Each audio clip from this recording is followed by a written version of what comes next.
Hello friends, Technique Malayalamത്തിലേക്ക് വീണ്ടും സ്വാഗതം. ഇന്ന് നമ്മൾ റിവ്യൂ ചെയ്യാൻ പോകുന്നത് പോക്കോന്റെ ഏറ്റവും പുതിയ സ്മാർട്ട് ഫോണായ Poco F4 5G ആണ്. അപ്പോൾ ഈ അടുത്താണ് ഇത് ഇന്ത്യയിൽ ലോഞ്ച് ചെയ്തത്. അറൗണ്ട് 25,000 to 30,000 പ്രൈസ് സെഗ്മെന്റിലാണ് ഇത് വരുന്നത്. ഓഫേഴ്സ് ഒക്കെ ചേർത്ത് കഴിഞ്ഞാൽ വളരെ നല്ലൊരു പ്രൈസിംഗ് ആണ്. ഇൻഫാക്ട് 25,000 താഴെ ഓഫേഴ്സ് ഇൻക്ലൂഡിങ് കിട്ടും. അപ്പോൾ ഈ പ്രൈസിംഗ് സെഗ്മെന്റിൽ ഇത് നല്ലതാണോ എന്നാണ് നമ്മൾ ഈ വീഡിയോയിലൂടെ വിലയിരുത്താൻ പോകുന്നത്. അപ്പോൾ Poco F4 നമ്മുടെ കയ്യിൽ കിട്ടിയിട്ട് ഓൾമോസ്റ്റ് 3 to 4 വീക്സ് ആയി. അപ്പോൾ നമ്മളൊരു long term usage long term എന്ന് പറഞ്ഞാൽ ഒരു 1 മന്തോളം യൂസ് ചെയ്തിട്ട് ലോഞ്ച് ചെയ്തിട്ട് അത്ര ആയിട്ടില്ലെങ്കിലും നമുക്ക് ഡിവൈസ് ഒരുപാട് നേരത്തെ കിട്ടിയിരുന്നു. ഇൻഫാക്ട് ജൂൺ ഫസ്റ്റ് വീക്കിനാണ് നമുക്ക് ഈ ഡിവൈസ് കിട്ടിയത്. അപ്പോൾ ഓൾമോസ്റ്റ് 1 മന്തായി ഞാൻ യൂസ് ചെയ്യാൻ തുടങ്ങിയിട്ട്. അപ്പോൾ കുറച്ചൊരു ലോങ്ങർ ടേം ഞാൻ യൂസ് ചെയ്തിട്ടുണ്ടായിരുന്നു. അപ്പോൾ അതിനെക്കുറിച്ചാണ് നമ്മൾ ഈ വീഡിയോയിലൂടെ പറയുന്നത്. അപ്പോൾ വീഡിയോ തുടങ്ങുന്നതിന് മുമ്പായിട്ട് ഈ ചാനൽ ആദ്യമായിട്ടാണെങ്കിൽ ആ സബ്സ്ക്രൈബ് ബട്ടൺ ഒന്ന് പ്രസ് ചെയ്യുക. അതേപോലെ തന്നെ ബെല്ലൈക്കോടെ ക്ലിക്ക് ചെയ്യുമ്പോൾ നിങ്ങൾക്ക് എല്ലാ വീഡിയോസിൻ്റെയും നോട്ടിഫിക്കേഷൻ കൂടെ ലഭിക്കുന്നതാണ്. അപ്പോൾ നമുക്ക് വീഡിയോയിൽ കിടക്കുന്നതിന് മുമ്പ് ആദ്യം തന്നെ ഇതിൻ്റെ ക്വിക്ക് ഹാർഡ്വെയർ ഒന്ന് നോക്കാം. ഇതിനകത്ത് വരുന്നത് ഒരു full HD AMOLED ഡിസ്പ്ലേയാണ്. 120 Hz refresh rate ആണ് വരുന്നത്. സ്നാപ്ഡ്രാഗൺ 870 ഒക്ടോകോർ പ്രോസസ്സറാണ് വരുന്നത്. അതേപോലെ 4500 mAh കപ്പാസിറ്റി ബാറ്ററിയും നമുക്ക് 67 watt ചാർജിങ് ആണ് വരുന്നത്. പിന്നെ നമുക്ക് കിട്ടുന്നത് ഒരു 64 മെഗാപിക്സൽ ട്രിപ്പിൾ ക്യാമറ സെറ്റപ്പും അതേപോലെ Android 12ഉം MIUI 13ഉം ആണ് വരുന്നത്. അപ്പോൾ ഇതാണ് ഇതിൻ്റെ ഒരു ബേസിക് ഹാർഡ്വെയർ ആസ്പെക്ട് പറയുകയാണെങ്കിൽ നമുക്ക് ഡീറ്റെയിൽഡ് ആയി റിവ്യൂയിലേക്ക് കിടക്കാം. അപ്പോൾ ആദ്യം തന്നെ ഡിസൈൻ ആൻഡ് ബിൽഡ് ക്വാളിറ്റി. നമ്മൾ ഡിസൈൻ ആൻഡ് ബിൽഡ് ക്വാളിറ്റിയെ കുറിച്ച് പറയുമ്പോൾ ഇത് കുറച്ചൊരു സ്റ്റാൻഡ് ഔട്ട് ഡിസൈൻ ആണെന്ന് വേണമെങ്കിൽ പറയാം. കാരണം ക്യാമറ മോഡ്യൂൾ ഒരു സെപ്പറേറ്റ് എൻറ്റിറ്റി ആയിട്ടാണ് വരുന്നിരിക്കുന്നത്. സ്ക്വയറിഷ് ഫ്ലാറ്റ് ബാക്ക് പാനലാണ്. അതേപോലെ തന്നെ എഡ്ജസ് എല്ലാം ഫ്ലാറ്റ് ആണ്. അപ്പോൾ ഈ അടുത്തിറങ്ങിയ ഫോൺസിലെല്ലാം തന്നെ ഈ ഒരു ഈ ഡിസൈൻ നമ്മൾ കണ്ടിട്ടുണ്ടായിരുന്നു. വളരെ ഫ്ലാറ്റായ ബാക്ക് പാനൽ, അതേപോലെ തന്നെ സൈഡ് പാനലും ഫ്ലാറ്റ് ആണ്. അപ്പോൾ ക്യാമറ മോഡ്യൂൾ ആക്ച്വലി ചെറിയൊരു പ്രൊജക്ഷൻ നമുക്ക് കാണാൻ സാധിക്കും. ഡെഫിനറ്റ്ലി ഒരു ചെറിയ പ്രൊജക്ഷൻ കാണാം. അപ്പോൾ രണ്ട് ഡിഫറെൻറ്റ് ലേയേഴ്സ് ആയിട്ടാണ് വരുന്നത്. ബാക്കിലാണെങ്കിൽ ഫുൾ ഗ്ലാസ് പാനലാണ്. ഒരു ട്രിപ്പിൾ ക്യാമറ സെറ്റപ്പും ഒപ്റ്റിക്കലി മേഡ് സ്റ്റെബിലൈസേഷൻ വരുന്നുണ്ട്. പോക്കോൻ്റെ ബ്രാൻഡിങ് കാണാം. അതേപോലെ തന്നെ നമുക്ക് മോൾ ഭാഗത്ത് ഓപ്പണിങ്സോ സ്ലോട്ട്സോ കാര്യമായ ഒന്നും തന്നെ ഇല്ല. സ്പീക്കർ മാത്രമേ ഉള്ളൂ. താഴത്ത് നമുക്ക് എന്താ പറയുക USB Type-C പോർട്ടും സ്പീക്കർ യൂണിറ്റും അതേപോലെ സ്വിം ട്രേ ഉണ്ട്. പിന്നെ നമുക്ക് സൈഡ് മൗണ്ടഡ് ഫിംഗർ പ്രിൻറ്റ് സ്കാനറും വോളിയം റോക്കർ കേസും ഒക്കെ വരുന്നുണ്ട്. പിന്നെ നമുക്കിതിൻ്റെ ഫ്രണ്ട് പാനൽ എടുക്കുകയാണെങ്കിൽ ഫ്രണ്ട് പാനലിൽ നമുക്ക് കിട്ടുന്നത് ഒരു ഫുൾ HD റെസൊല്യൂഷൻ ഡിസ്പ്ലേ ആണ്. പഞ്ച് ഹോൾ റെസൊല്യൂഷൻ, വളരെ സ്മോൾ പഞ്ച് ഹോളാണ്. അതേപോലെ ബെസൽസിൻ്റെ കാര്യം പറയുകയാണെങ്കിലും വളരെ മികച്ച ഒരു എക്സ്പീരിയൻസ് ആണ് നമുക്ക് കിട്ടുന്നത്. അപ്പോൾ ഓവറോൾ ഡിസൈൻ ആൻഡ് ബിൽഡ് ക്വാളിറ്റിയെ കുറിച്ച് പറയുകയാണെങ്കിൽ നല്ല ഒരു ഡിസൈനാണ്. എങ്കിലും ചിലർക്ക് ഇതൊരു പോളറൈസിങ് ഡിസൈൻ ആയിട്ട് തോന്നാം. കാരണം അത്രയ്ക്ക് ഒരു ഭയങ്കര ഒരു വാവ് ഫാക്ടർ ഒന്നും ഇല്ലെങ്കിൽ പോലും അത്യാവശ്യം നല്ലൊരു കുഴപ്പമില്ലാത്ത ഡിസൈനാണ്. പ്രത്യേകിച്ച് ബിൽഡ് ക്വാളിറ്റി നല്ലതാണ്. ഗ്ലാസ് ഫിനിഷാണ് കൊടുത്തിരിക്കുന്നത്. ടഫ് ആൻഡ് ഗ്ലാസ് ആണ്. നമുക്കിവിടെ ഗോറില്ല ഗ്ലാസ് 5 സപ്പോർട്ടും ഉണ്ട്. അപ്പോൾ ഓവറോൾ ഡ്യൂറബിലിറ്റി ആസ്പെക്ട്സിലും എനിക്ക് തോന്നുന്നു വളരെ നല്ലൊരു ഡിവൈസ് ആയിട്ടാണ് എനിക്ക് തോന്നിയത്.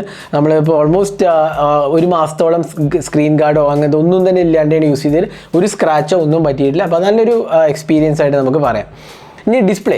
അപ്പോൾ ഡിസ്പ്ലേൻ്റെ ഇവിടുത്തെ ഒരു ഇമ്പോർട്ടൻ്റ് ആസ്പെക്റ്റ്, കാരണം ഇത് ഒരു എന്താ പറയുക ഈ സെഗ്മെൻറ്റിൽ കിട്ടാവുന്ന ഏറ്റവും മികച്ച ഒരു ഡിസ്പ്ലേ ക്വാളിറ്റിയാണ് ഓഫർ ചെയ്തിരിക്കുന്നത്. ഇതിനകത്ത് ഒരു ഫുൾ HD AMOLED ഡിസ്പ്ലേയാണ് വരുന്നത്. 120 Hz റിഫ്രഷ് റേറ്റ് ആണ് വരുന്നത്. അതിനൊപ്പം തന്നെ ഇതിനകത്ത് എന്താ പറയുക ഡോൾബി വിഷൻ സപ്പോർട്ടുണ്ട്. HDR10+ സപ്പോർട്ടുണ്ട്. ഡോൾബി വിഷൻ ഈ പ്രൈസ് സെഗ്മെൻറ്റിൽ അധികം ഫോണുകൾക്കൊന്നുമില്ല. ഇൻഫാക്ട് ഇത് വളരെ മികച്ച ആസ്പെക്റ്റാണ്. പിന്നെ MEMC സപ്പോർട്ട് ഉണ്ട്. അപ്പോൾ അതുകൊണ്ട് തന്നെ നമുക്ക് ഏറ്റവും മികച്ച ഒരു എക്സ്പീരിയൻസ് ആണ് കിട്ടുന്നത്. HDR സപ്പോർട്ടും ഉണ്ട്. അതേപോലെ നമുക്ക് വൈഡ് വൺ L1 സപ്പോർട്ടും ഉണ്ട്. അപ്പോൾ എല്ലാം കൊണ്ടും തന്നെ എനിക്ക് തോന്നുന്നു ഈ പ്രൈസ് സെഗ്മെൻറ്റിൽ നിങ്ങൾക്ക് കിട്ടാവുന്ന ഏറ്റവും മികച്ച ഡിസ്പ്ലേ ആണ്. അപ്പോൾ എല്ലാവരും ചോദിക്കുന്ന ഒരു ക്വസ്റ്റ്യനാണ്, iQOO Neo 6-നേക്കാളും ബെറ്റർ ഡിസ്പ്ലേ ആണോ? അതെ, iQOO Neo 6-നേക്കാളും ബെറ്റർ ഡിസ്പ്ലേ ആണ് Poco F4 വരുന്നത്. കാരണം ഈ ഡോൾബി വിഷനും ബാക്കി എല്ലാം കൊണ്ട് വരുമ്പോൾ തന്നെ ഏറ്റവും മികച്ച ഒരു എക്സ്പീരിയൻസ് ആണ്. പ്രത്യേകിച്ച് മൂവീസ് കാണാൻ തന്നെ ഒരു അടിപൊളി ഡിസ്പ്ലേ നമുക്ക് തീർച്ചയായിട്ടും പറയാൻ സാധിക്കും. അപ്പോൾ ഇതാണ് ഡിസ്പ്ലേനെ കുറിച്ച് പറയുകയാണെങ്കിൽ. ഇനി നമുക്ക് സോഫ്റ്റ്വെയറിലേക്ക് പോകാം. സോഫ്റ്റ്വെയറിൽ നമുക്ക് ഇവിടെ കിട്ടുന്നത് MIUI 13 ആണ് വരുന്നത്. Android 12 ആണ് നമുക്ക് കിട്ടുന്നത്.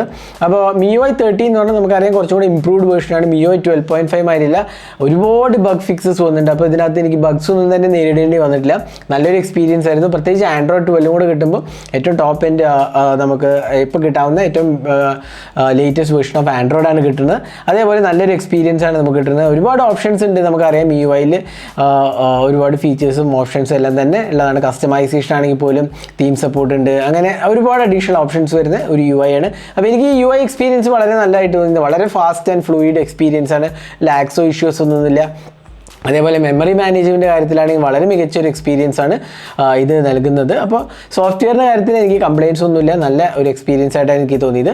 പക്ഷേ ഒരേ ഒരു ഇഷ്യൂ എന്ന് വെച്ചാൽ ഇത് എത്ര ആൻഡ്രോയിഡ് അപ്ഡേറ്റ്സ് കിട്ടും എന്നുള്ളതിനെക്കുറിച്ച് പോക്കോ ഒന്നും പറഞ്ഞിട്ടില്ല.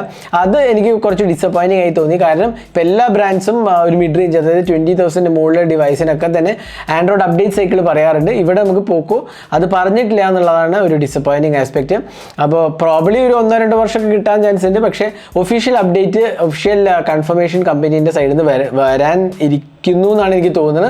അങ്ങനെയാണ് നമ്മളടുത്ത് പറഞ്ഞിരിക്കുന്നത്. ഉടൻ തന്നെ അത് കമ്പനീനെ കുറിച്ച് പറയുന്ന പറയുന്നത്. പക്ഷേ ഇപ്പോൾ ആസ് ഓഫ് നൗ പറഞ്ഞിട്ടില്ല. അതാണ് ഇതിൻ്റെ സോഫ്റ്റ്വെയർ ആസ്പെക്റ്റിൽ ഒരു പോരായ്മ എന്ന് പറയാവുന്നത്. ഇനി പെർഫോമൻസിൻ്റെ കാര്യം പറയുകയാണെങ്കിൽ ഇത് പവർ ചെയ്തിരിക്കുന്നത് ക്വാൾകോമിൻ്റെ സ്നാപ്ഡ്രാഗൺ 870 ചിപ്പാണ്. One of the best mid range chipsets ആണ്. ഇൻഫാക്ട് ഇത് 800 സീരീസിലെ one of the very good processor എന്ന് വേണമെങ്കിൽ പറയാം. നല്ല പെർഫോമൻസ് ആണ്, ഹീറ്റിംഗ് ഇഷ്യൂസ് ഒന്നും തന്നെ ഇല്ലാത്ത ഒരു പ്രോസസ്സറാണ്. ഇതിനകത്ത് LPDDR5 റാമും UFS 3.1 സ്റ്റോറേജ് സപ്പോർട്ടുമാണ്. അപ്പോൾ അതുകൊണ്ട് തന്നെ നിങ്ങൾക്ക് top of the line experience ആണ് പെർഫോമൻസിൻ്റെ കാര്യത്തിൽ കിട്ടുന്നത്. അപ്പോൾ ഡേ ടു ഡേ എക്സ്പീരിയൻസിൽ ഇഷ്യൂസ് ഒന്നും തന്നെ ഇല്ല. പ്രത്യേകിച്ച് ഗെയിമിങ്ങിൽ വളരെ മികച്ച ഒരു എക്സ്പീരിയൻസ് ആണ് നമുക്ക് കിട്ടുന്നത്. അപ്പോൾ ഗെയിമിംഗ് നിങ്ങൾക്ക് കളിക്കാൻ ഇഷ്ടമുള്ള ഒരാളാണെങ്കിൽ തന്നെ ഇതൊരു നല്ല എക്സ്പീരിയൻസ് ആയിട്ടാണ് നമുക്ക് കിട്ടുന്നത്. അതേപോലെ തന്നെ നമ്മൾ ഇതിനകത്ത് എന്താ പറയുക, പെർഫോമൻസ് ടെസ്റ്റിങ്ങും ചെയ്യേണ്ടായി. വളരെ സ്ട്രോങ് എക്സ്പീരിയൻസ് ആണ്. ത്രോട്ട്ലിംഗ് ഇഷ്യൂസ് ഒന്നും തന്നെ ഇല്ലായിരുന്നു. അത് നമ്മൾ ത്രോട്ട്ലിംഗ് ടെസ്റ്റും ചെയ്തായിരുന്നു. അതിലും തന്നെ ഒരു ഇഷ്യൂസും തന്നെ നോട്ടീസ് ചെയ്തില്ല. അപ്പോൾ നല്ലൊരു സോളിഡ് പെർഫോമൻസ് ആണ് പോക്കോ F4 5G തരുന്നത്. ഇനി സ്പീക്കർ പെർഫോമൻസ് നല്ലതാണ്. ഡോൾബി അറ്റ്മോസ് സപ്പോർട്ട് ഉണ്ട്, ഡോൾബി വിഷനും ഡോൾബി അറ്റ്മോസും ഉണ്ട്. അപ്പോൾ ഡ്യുവൽ സ്റ്റീരിയോ സ്പീക്കേഴ്സ് ആണ്. അത്യാവശ്യം കുഴപ്പമില്ലാത്ത ഒരു എക്സ്പീരിയൻസ് ആണ് സ്പീക്കറിലൂടെ കിട്ടുന്നത്. പിന്നെ നമുക്ക് കിട്ടുന്നത് സൈഡ് മൗണ്ടഡ് ഫിംഗർ പ്രിന്റ് സ്കാനറാണ്. അപ്പോൾ നിങ്ങൾക്ക് കാണാം ഇതിൻ്റെ പെർഫോമൻസ്. വെറുതെ ടാപ്പ് ചെയ്താൽ മതി, ടച്ച് ചെയ്താൽ മതി. നല്ലൊരു ഫാസ്റ്റ് പെർഫോമൻസ് ആയിട്ട് എനിക്ക് തോന്നിയത്. ഇഷ്യൂസ് ഒന്നും തന്നെ ഇല്ല. പിന്നെ സിഗ്നൽ സ്ട്രെങ്ത്തും കുഴപ്പമില്ല. ജിയോ വോഡഫോൺ ആയിട്ട് നമ്മൾ ടെസ്റ്റ് ചെയ്തത്. എന്താ കാരിയർ അഗ്രിഗേഷൻ ഉണ്ട്, വോയിസ് ഓവർ വൈഫൈ ഉണ്ട്, വോൾട്ടി ഉണ്ട്, അങ്ങനത്തെ എല്ലാ ഫീച്ചേഴ്സും തന്നെ ഉണ്ട്. 5G സപ്പോർട്ടും ഉണ്ട്. അറൗണ്ട് എനിക്ക് തോന്നുന്നു 10 or 12 ബാൻഡ്സ് സപ്പോർട്ടും ഉണ്ട്. അപ്പോൾ 5Gയിൽ ആക്ച്വലി പ്രോപ്പർലി വെൽ പ്രൊട്ടക്റ്റഡ് ആണെന്ന് പറയാം. 5G വന്നാലും ഇഷ്യൂസ് ഒന്നും തന്നെ ഇല്ലാത്തൊരു ഡിവൈസായിട്ട് നമുക്ക് ഇതിനെ വിശേഷിപ്പിക്കാവുന്നതാണ്. അപ്പോൾ അതായിരുന്നു പെർഫോമൻസിൻ്റെ കാര്യത്തിൽ വളരെ മികച്ച ഒരു എക്സ്പീരിയൻസ് ആണ് നമുക്കിവിടെ കിട്ടുന്നത്. ഇനി ക്യാമറയെ കുറിച്ച് പറയുകയാണെങ്കിൽ നമുക്കിവിടെ കിട്ടുന്നത് 64 MP ട്രിപ്പിൾ ക്യാമറയാണ്. ഇതൊരു ഒമ്നി വിഷൻ ക്യാമറയാണ്. നമ്മൾ ക്യാമറ റിവ്യൂ ഓൾറെഡി ഈ ചാനലിൽ ചെയ്തിട്ടുണ്ട്. അപ്പോൾ ക്യാമറ റിവ്യൂ കണ്ടിട്ടില്ലെങ്കിൽ ഞാൻ റെക്കമെൻഡ് ചെയ്യുന്ന ആ വീഡിയോ കാണാൻ. അതിനകത്ത് ഡീറ്റെയിൽഡ് ആയിട്ട് ക്യാമറയെ കുറിച്ച് പറഞ്ഞിട്ടുണ്ട്. അപ്പോൾ നമുക്ക് ഒരു ബ്രീഫായിട്ട് പറയുകയാണെങ്കിൽ ക്യാമറ എക്സ്പീരിയൻസ് നല്ലതാണ്. ഡേ ലൈറ്റ് ക്യാപ്ചേഴ്സ് കുഴപ്പമില്ലാത്തൊരു എക്സ്പീരിയൻസ് ആണ്. കുറച്ചുകൂടെ ഷാർപ്പ്നെസ് ലെവൽസ് ഇമ്പ്രൂവ് ചെയ്യായിരുന്നു എന്ന് എനിക്ക് തോന്നുന്നു. അതേപോലെ അൾട്രാ വൈഡ് ആംഗിൾ ക്യാമറയും കുഴപ്പമില്ലാത്ത ഒരു എക്സ്പീരിയൻസ് ആണ് നൽകുന്നത്. പ്രത്യേകിച്ച് രണ്ടിൻ്റെ കളേഴ്സ് ഒരേപോലെ തന്നെയാണ് വന്നിരിക്കുന്നത്. നല്ല കളർ റീപ്രൊഡക്ഷൻ ആണ് വന്നിരിക്കുന്നത്. പിന്നെ ക്ലോസപ്പ് ഷോട്ട്സ് എടുക്കുകയാണെങ്കിലും അത്യാവശ്യം നല്ല രീതിയിലാണ് ക്ലോസപ്പ് ഇമേജസ് വരുന്നത്. മാക്രോസ് എനിക്ക് ഒന്ന് 2 MP മാക്രോസിന് അതിൻ്റേതായ പരിമിതികളുണ്ട്. അപ്പോൾ അതിൽ വെച്ചുകൊണ്ട് ഒരു ആവറേജ് എക്സ്പീരിയൻസ് മാത്രമേ പറയാൻ പറ്റുള്ളൂ. അപ്പോൾ മാക്രോസ് ഡെഫിനറ്റ്ലി 5 MP ടെലി മാക്രോസിന് അത്ര ഇത് ഒരിക്കലും വരത്തില്ല. അതൊരു പോരായ്മയായിട്ട് തന്നെ വേണമെങ്കിൽ പറയാം. പിന്നെ ലോ ലൈറ്റ് എക്സ്പീരിയൻസ് കുഴപ്പമില്ലായിരുന്നു. നല്ലൊരു OIS ക്യാമറ ഉണ്ടാവുകൊണ്ട് തന്നെ, ഒപ്റ്റിക്കൽ ഇമേജ് സ്റ്റെബിലൈസേഷൻ ഉണ്ടാവുകൊണ്ട് തന്നെ ഷെയ്ക്സ് ഒക്കെ അവോയ്ഡ് ചെയ്യാൻ സാധിക്കും ലോ ലൈറ്റിൽ. കുഴപ്പമില്ലാത്തൊരു എക്സ്പീരിയൻസ് ആയിട്ട് എനിക്ക് തോന്നി. സെൽഫി ക്യാമറ ഡെഫിനറ്റ്ലി ഇമ്പ്രൂവ്മെൻറ്റ് ആവശ്യമുള്ളൊരു ക്യാമറയാണ്. കാരണം ഒരു ഓവർ ഷാർപ്പനിങ് എഫക്റ്റ് ഉണ്ട്. അപ്പോൾ അതുകൊണ്ട് തന്നെ സെൽഫീസ് അത്രയ്ക്കൊരു മികച്ചതായിട്ട് എനിക്ക് തോന്നിയില്ല. കുറച്ചുകൂടെ ബെറ്റർ ആക്കാമായിരുന്നു എന്നാണ് എനിക്ക് തോന്നുന്നത്. അത് പ്രോബ്ലി ഒരു സോഫ്റ്റ്വെയർ അപ്ഡേറ്റ്സ് വഴി ഫിക്സ് ചെയ്യാവുന്ന ഒരു ഇഷ്യൂ ആണ്. പിന്നെ വീഡിയോ റെക്കോർഡിംഗ് ആണെങ്കിൽ 4K 30, 4K 60 FPS സപ്പോർട്ടഡ് ആണ്. അത്യാവശ്യം കുഴപ്പമില്ലാത്ത വീഡിയോ റെക്കോർഡിംഗ് ആയിട്ടാണ് എനിക്ക് തോന്നിയത്. അപ്പോൾ ഇതാണ് ക്യാമറയെക്കുറിച്ച് നമ്മൾ പറയുന്നത്. വിശദമായ ക്യാമറ റിവ്യൂ കാണണമെങ്കിൽ ചാനലിൽ പോവുക, അവിടെ നമ്മൾ അപ്ലോഡ് ചെയ്തിട്ടുണ്ട്. ഇനി ബാറ്ററി ലൈഫിൻ്റെ കാര്യം പറയുകയാണെങ്കിൽ ഇതിനകത്ത് 4500 mAh കപ്പാസിറ്റി ബാറ്ററിയാണ്. 67 watt ചാർജിങ് ആണ് വരുന്നത്. ചാർജിങ് സ്പീഡ് അത്രയ്ക്ക് ഒരു മികച്ചതായിട്ട് എനിക്ക് തോന്നിയില്ല. അറൗണ്ട് എനിക്ക് ഒന്ന് 40-45 മിനിറ്റ്സോളം എടുത്തു. കമ്പനി 37 മിനിറ്റാണ് പറയുമെങ്കിൽ നമുക്ക് അറൗണ്ട് 45 മിനിറ്റ്സോളം എടുത്തു. അത്രയ്ക്കൊരു ഫാസ്റ്റ് ബാറ്ററി ചാർജിങ് അല്ല, പക്ഷേ ബാറ്ററി പെർഫോമൻസ് നല്ലതാണ്. ഒരു 7 to 7.5 hours ഒക്കെ സ്ക്രീൻ ഓൺ ടൈം നമുക്ക് ഈസിലി കിട്ടും. അതും എൻ്റെ യൂസേജ് വെച്ചാണ്. അപ്പോൾ നിങ്ങൾക്ക് ചിലപ്പോൾ ഡിഫറെൻ്റ് ആയിട്ട് വരാം. അപ്പോൾ അതൊരു ജസ്റ്റ് ഒരു ഇൻഡിക്കേറ്റീവ് ആയിട്ട് കിട്ടാൻ വേണ്ടിയിട്ടാണ് പറഞ്ഞത്. പക്ഷേ നല്ല ഒരു ബാറ്ററി ലൈഫായിട്ടാണ് എനിക്ക് തോന്നിയത്. അപ്പോൾ കുഴപ്പങ്ങളൊന്നും തന്നെ ഇല്ല. അപ്പോൾ ഇതായിരുന്നു ഡീറ്റെയിൽ റിവ്യൂ പോക്കോ F4 5Gൻ്റെ. അപ്പോൾ നമുക്ക് ജസ്റ്റ് ഒന്ന് സമ്മറൈസ് ചെയ്യാം ഈ പ്രൈസ് സെഗ്മെൻറ്റിൽ വർത്ത് ആണോ അല്ലയോ എന്നുള്ളത്. അപ്പോൾ നിങ്ങൾ ബേസ് വേരിയൻ്റ് ആണെങ്കിൽ 6GB റാമാണ് വരുന്നത്. അതേപോലെ തന്നെ 120GB സ്റ്റോറേജ് ആണ്. അത് കാർഡ് ഓഫേഴ്സൊക്കെ വെച്ച് ഓൾമോസ്റ്റ് 25,000 താഴെ വരുന്നുണ്ട്. അപ്പോൾ അത് totally value for money device എന്ന് പറയാം. അടിപൊളി പെർഫോമൻസും അടിപൊളി എക്സ്പീരിയൻസും ആണ്.